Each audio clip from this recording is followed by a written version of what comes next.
बघा, या ठिकाणी आपल्याला गटात न बसणारा शब्द कोणता ते बघायचा आहे. पहिला आहे गज, हत्ती, केसरी, कुंजर आणि गजराज. यामध्ये गटात न बसणारा शब्द आहे केसरी. कारण की केसरी शब्दाचा अर्थ आहे सिंह आणि गज, हत्ती, कुंजर आणि गजराज हे सगळे समानार्थी शब्द आहेत हत्तीसाठी.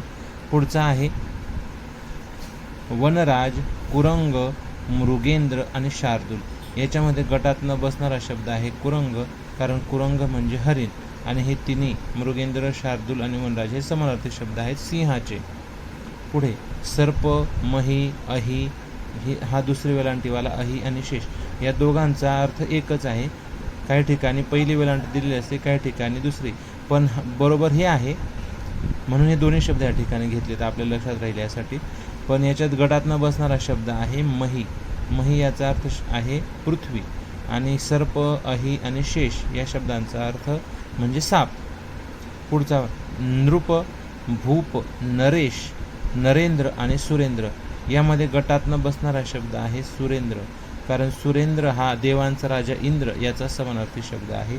पुढचा प्रश्न अश्व, नग, वारू, हय आणि तुरग. याच्यात गटात न बसणारा शब्द आहे नग, कारण अश्व, वारू, हय आणि तुरग हे घोड्यासाठी समानार्थी शब्द आहेत.